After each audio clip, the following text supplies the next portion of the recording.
You obviously know Kung Fu.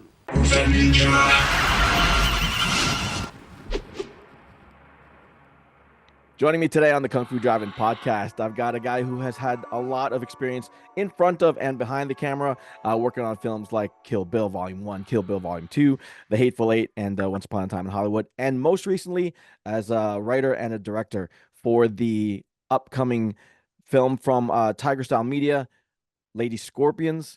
Bruce Del Castillo. Bruce, thank you so much for joining the show today. Thank you for having me. It's great to have you. I'm looking forward to talking about all of the stuff that's coming out from Tiger Style Media. Talk to me a little bit about what this whole effort is about. What is Tiger Style Media trying to accomplish? Well, Tiger Style Media, I mean, it was basically formed with Shannon McIntosh and Dan Gross. The idea was formed back, I believe, after we did Hateful Eight.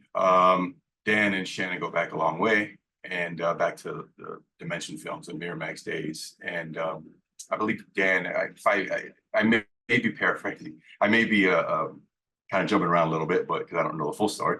But I will say that I think Dan approached Shannon with the idea of doing English-speaking martial arts films, because that's what people wanted, and that's what his vision was. So he approached her with these ideas, and the rest is history. And here we are, 4 films later, English-speaking martial arts films that throw back to the 80s and 90s. And yeah, I mean, 3 have been released, and Kung Fu Games is released tomorrow. Yeah, now talk to me a little bit about that, because like you were saying, this is a throwback to that 80s and 90s, martial arts film look and feel. Is now the right time to be going after audiences that maybe didn't experience those when they were, when they were in their heyday, given the fact that some of the biggest films in Hollywood now are action pieces, done by stunt guys and really action-oriented filmmakers. What is the right time? I'll tell you this, the right time for me is what I'm feeling for the time. So I can only speak for myself and from what I understand. Obviously you have to get into the whole history of filmmaking, and that's more of a paramount question, who has all that data and stuff like that. But I think the right time to release a martial arts movie is anytime. I mean, martial arts, it's like Westerns, they've been with us forever. You know what I mean? I can always watch a martial arts film. I can always watch a Western. I can always watch, a crime thriller. So I think, I believe people will like them. I believe that people will adapt, and they'll understand, we're not trying to reinvent the wheel.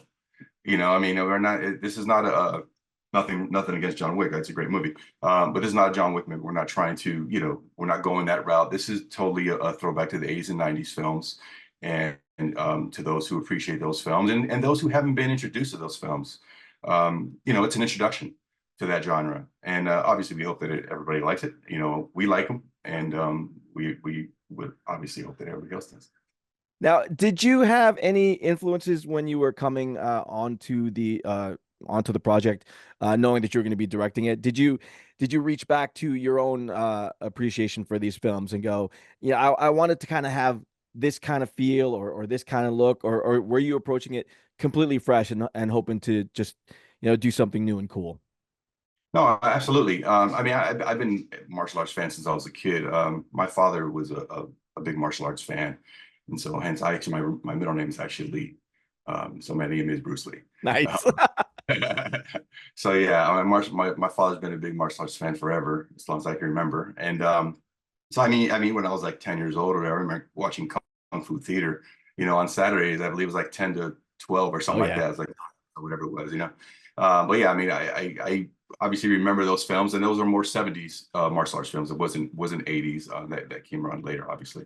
But yeah, going just flipping the pages in my mind, and remembering certain films. I watched a lot of before, in prepping for this movie, I watched a lot of Cynthia Rothrock films.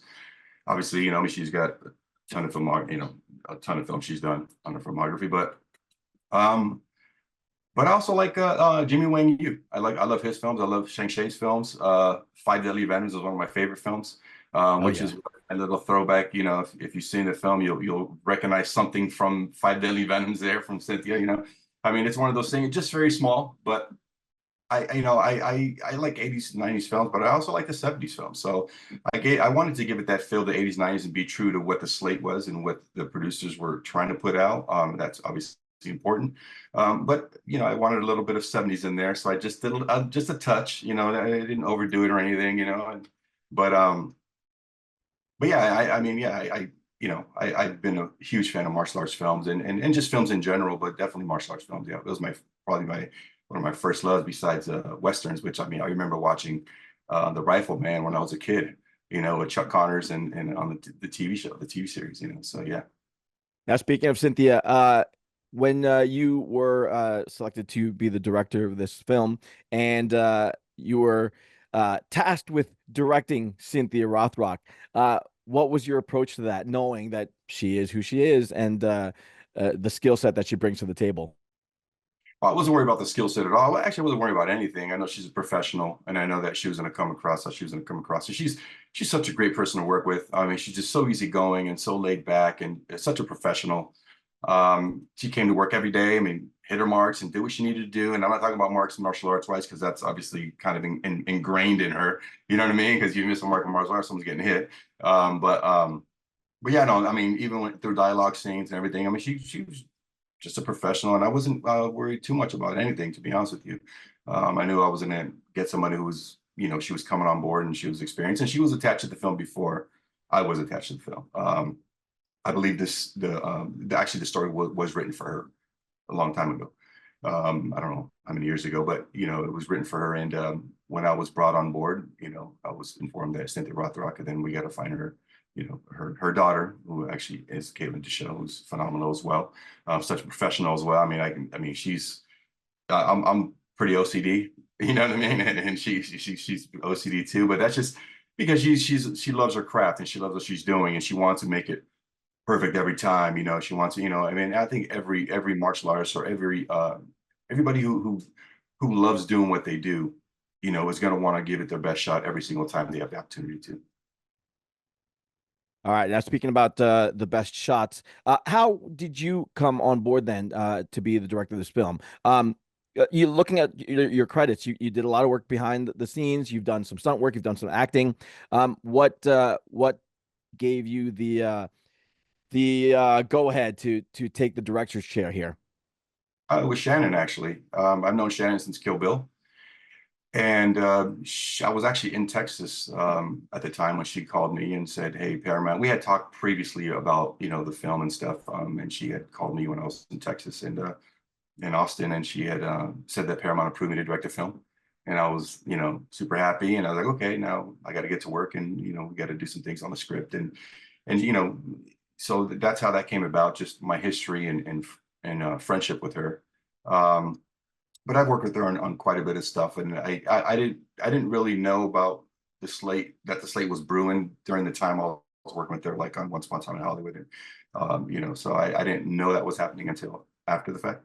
And so she brought me in, her, Ryan Yeager, who directed Kung Fu Games, and he also directed The Lockdown, and Dan Gross. I had to meet as my first time meeting Dan at that meeting, and I read the script and gave him my ideas and what I thought about the script and where things needed to go or whatever, what my ideas were. Not that they needed to go anywhere, obviously they control that, but yeah. So and they liked my ideas, and she knew I was directing stuff. I had directed commercials, I directed a short film, yeah, no features or anything, but she knew I was working, and as a director, and I obviously that's been my passion forever. So yeah, she brought me on, and I'm thankful for the opportunity. Now, when you came on and you knew this was going to be a martial arts thing, and you had to, reach back and pull on those memories from the 80s and 90s, were you at all intimidated knowing that this was going to be martial arts heavy? That's not an easy thing to capture on screen because it can be done really, really badly if the guy behind the camera doesn't know what to look for and what to shoot and so on. Did that come into play at all for you? No, I mean I wasn't concerned at all. The one thing too is like we were shooting a lot of the drama scenes, and I mean we shot fight scenes randomly, whatever, wherever they fit in the schedule. It wasn't like we had, you know, the luxury of having a long, we had 22 days to shoot this whole thing. And my Oh, longest wow. fight scene, yeah, my longest fight scene, I had 1 day to shoot it. And then, you know, the ending of the film, if you've seen it, and, you know, for anybody who doesn't see it, there's drama and action. And we had 2 days to shoot all that, you know, and there's a lot going on, but that wasn't no surprise. I mean, that was laid out from the beginning. So I wasn't, I mean, look, I think for directors, you have to have strong producers. You know, you have to have strong producers. And I was, I had, you know, I mean, Shannon is a super strong producer. Dan, Ryan, you know, he was, you know, when we were shooting some stuff, he would take another camera and go shoot some B-roll stuff, you know, whether it was fights or whether it was drama. You know, he didn't shoot any B-roll on fights, but, you know, just some of the other scenes. But yeah, I mean, having strong producers is essential in that. And then we had Angel Brophy, who was a fight coordinator. Yeah. You know, he did a lot of his previses. When he came out with his previses, I would look at it and like, okay, this is cool, you know, maybe here, maybe there. But a lot of the camera stuff with that stuff was in the previs. You know, I had maybe made some adjustments, and I went here and I went there and I did some other, you know, additionals or whatever. But yeah, I mean, he it was a clear it was visually clear what it was going to look like, you know. So there was a lot of help on that end because we were moving so fast too. And look, what we do in rehearsal, you know, I mean, we're rehearsing stuff. Camera goes here, then, you know, I would every Sunday in Mexico were my shot list Sundays. So what I would do is I wouldn't do a shot list for on the day. So on Sunday I would do shot list because we're moving so fast, and it's important for everybody to know what we're going to do, how we're going to do it, how we're going to accomplish it. So I would do my shot list on Sunday from Monday, Tuesday, Wednesday, Thursday, Friday for the whole week. And I would send it to the AD, the producers, the DP, the script supervisor, you know, and even the A camera operator. You know, it was important. And I had a thing too where it's like, okay, when we're doing fights, we're using Steadicam, and we have some other you know, cameras set up here, some you know, some static shots or whatever. And if there's a crane shot involved, there's a crane shot involved. But when it came to the drama of the film, I didn't really want Steadicam so much. Steadicam was used, so it was here and there. It was more dolly and more track and more. So I kind of wanted to separate a little bit. So, you know, if I did a lot of handheld, you know, and that could have worked, you know, it probably could have worked. But if I did a lot of handheld, then you know, I feel like it would have kind of blended all together a little bit. So I kind of want to differentiate like the actions compared to the drama, you know, and I wanted to do, obviously you'll see, you know, if you've watched it. So, you know, some of the shots that I chose to shoot and the way I'm pushing in or pulling out or whatever it is, it's just for that drama effect. And it's for, you know, it's trying to tell that story from through that lens at that point. Yeah, and there's a pretty good story behind everything too. So for people who haven't seen it yet, there it isn't just action. There is a story that follow. There's relationships that you want to explore. So well done on that. Speaking of the action though, it had to help in terms of getting all of that on film that you guys don't use stunt doubles, and the talent that you have. Are super skilled and like you were saying, you know their marks and know how to hit everything right on the money. So but how much easier did it make for you as a filmmaker to have all of that talent ready on hand and just ready to go and throw down? You know, I think there's challenges no matter what you do. You know, it definitely makes it easier, no doubt, without a doubt. Knowing that Caitlin, you know, knowing her background and knowing what she was doing, and you know, and watching her, all the footage, even the short films that she had done and everything, whether she was a stunt double, whether she was an actress in whatever project I was watching and doing my research. I mean, I was pretty confident that, you know, that we'd be fine. I wasn't worried. I wasn't worried about anything, to be honest with you. You know, not that, you know, not that I felt like I had it all and I was gonna get it all and it was gonna be done. That's not what I'm saying. But I think that you have to approach any project with a sense of confidence, you know, and you have to have that confidence, especially when you're doing a fight movie, you know, because look,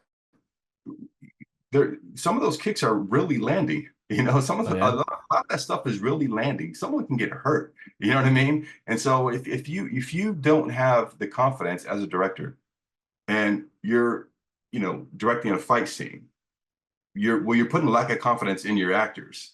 You know, I mean, at the end of the day, you're calling action and you're calling cuts. So, it gets to be a dangerous thing. And so knowing that they had the experience they had gave me the comfort I needed, and it added to my confidence, like, okay, we're going to shoot it here, we're going to go here, and being able to communicate that. And there were some things where, um, after the previews came out, like, okay, well, something's got a little, there's always going to be someone misses a mark a little bit just because they get into, they get into the gist of everything and they start going and, a punch gets too close to the face or whatever it is. I mean, that's natural. That's going to happen, And I think dealing with professionals that I had, Caitlin, Jose, Cynthia, David, Mike, who plays Ray, I mean, these guys, they weren't, they weren't afraid of it. Like they knew how to adapt to it. They knew how to keep. Oh, I'm sorry, I forgot about Bing, Mommy, who plays and Yeah, Noah. yeah. So yeah, them as well. Like they knew exactly how to adapt to it. They knew what spacing they need to give themselves, and at that point, it's their world. Like I'm capturing it, and I'm saying this is selling, this is not selling, but they're making those adjustments. If I'm like, okay, well, you got to be here, and there's times where, well, it's going to sell a little bit here. Okay, cool, let's do that then. It's collaborative effort, absolutely, and I was pretty happy to have them and knowing that they have the experience and the confidence they had in order to let me do what I needed to do. What then would you say was the biggest challenge for you as a director? Again, I mean, you're crafting the whole thing and making sure that the story flows and the action is not wasted. What then wound up being the biggest challenge for you as a director to oversee the whole thing? You know, um, Man, it's a good question. We definitely had challenges because we were moving so fast and we had so many different locations and we had a lot of nights. But I'll say just mentally, the biggest challenge for me, there was, okay, so in the film, as they go through this facility and they're going here, they're going there.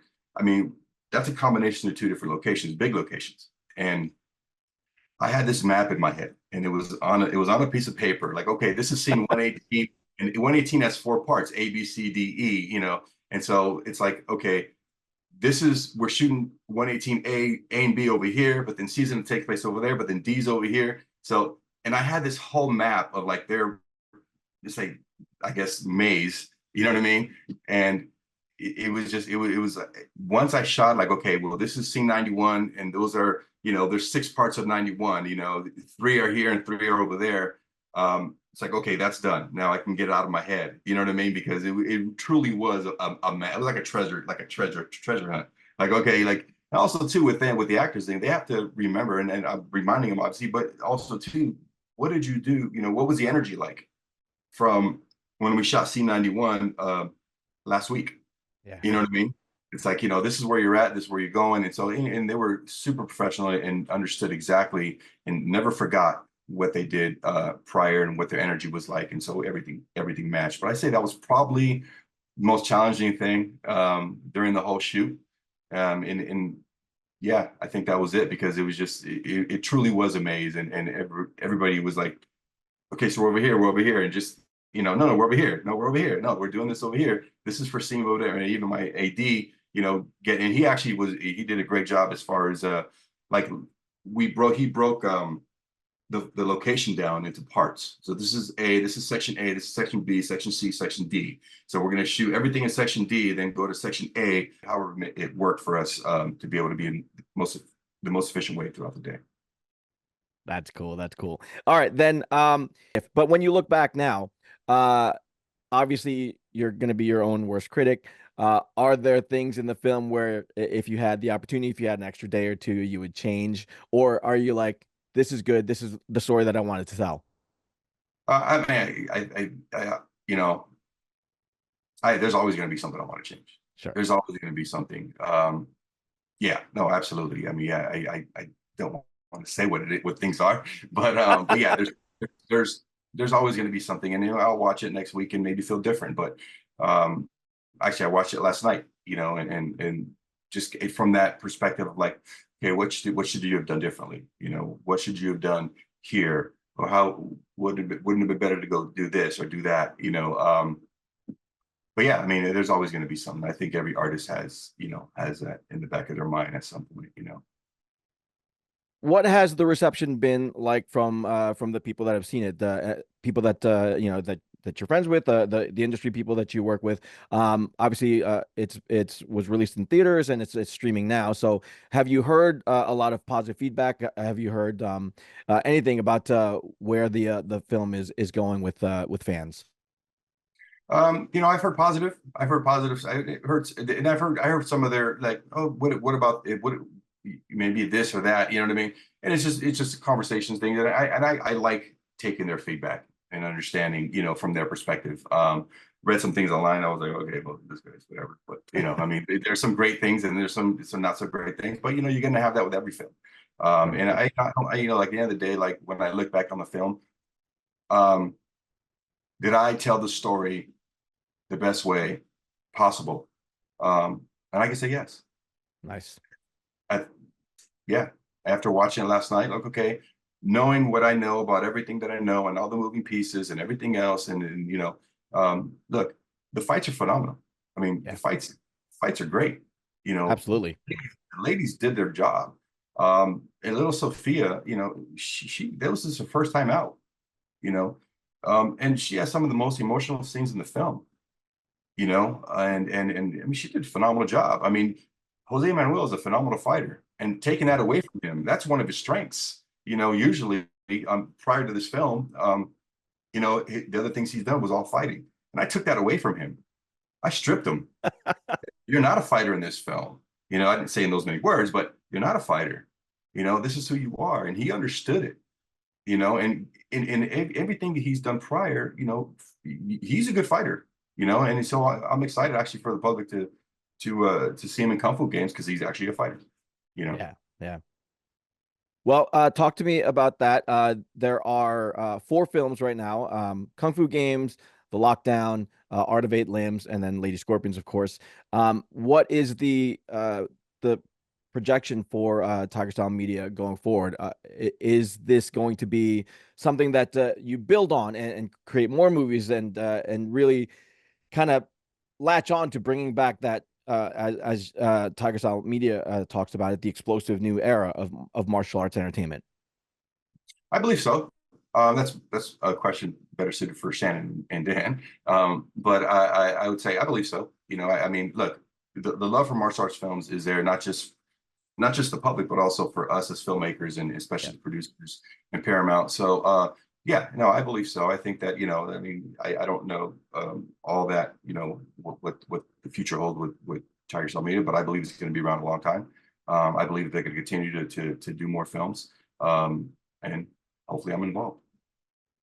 Yeah, speaking of that, because of the way that Lady Scorpions ended, and no spoilers, but there is room to build on that story. Have you, as a director, as a writer, have you thought about where this story could possibly go? Oh, I wrote the second part way before I was supposed to. Actually, when I was rewriting stuff, I wrote, I just caught this wave and just went on this thing and started writing. But then I pulled back to, wait a minute, Bruce, this is not your story. You know what I mean? Like I might not be involved with part two if there is a part two. It's not my story to tell. If I'm hired to do it, I do have some ideas. And I would just say that my version in my mind, it's far more violent. But Oh, that's just me. You know, it doesn't mean it's going to ever come to fruition, but my initial idea is it's yeah, it's a lot going on. all right. Well, let's talk about your ideas then.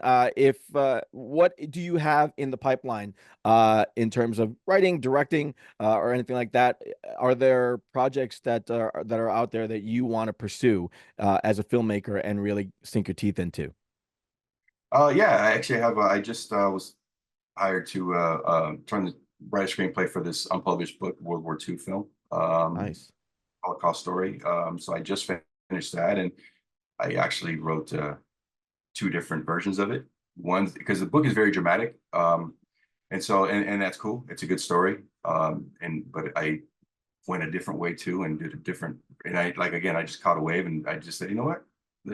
Then one thing led to another, and within like I don't know 3 months or 4 months, I wrote two different versions of it. and I turned that in, and so they're happy with the version. But if I ever decide to do it on my own, as far as direct, I'm slated to direct this as well. But that's kind of still brewing, and we'll see what happens with that. But I have a couple other things brewing that are, I have it's an assassin crime thriller, but a lot of Nice. martial arts involved in that too. Nice. Um, yeah, so there's always some violence and something to write. So All right, let's give you an unlimited budget, access to any actress that you want to work with, and the directive is to make an epic martial arts slash western slash samurai feature film. Who do you cast? unlimited budget with all those genres, that's tough. Yeah. That's tough.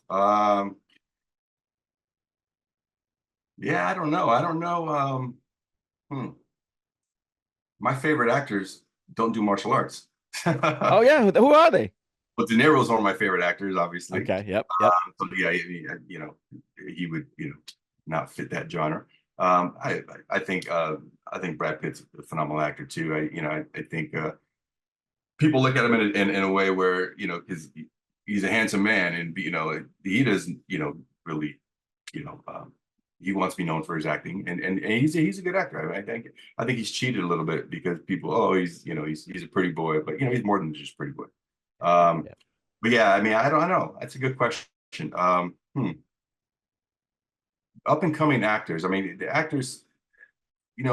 I think the thing about martial arts films now, and there's nothing wrong with this. I mean, there's a lot of CGI, and so there's a lot of that going on. And the one thing I loved about Lady Scorpions, and this is from the beginning, is that the actors came, there was no CGI. I mean, this is all real.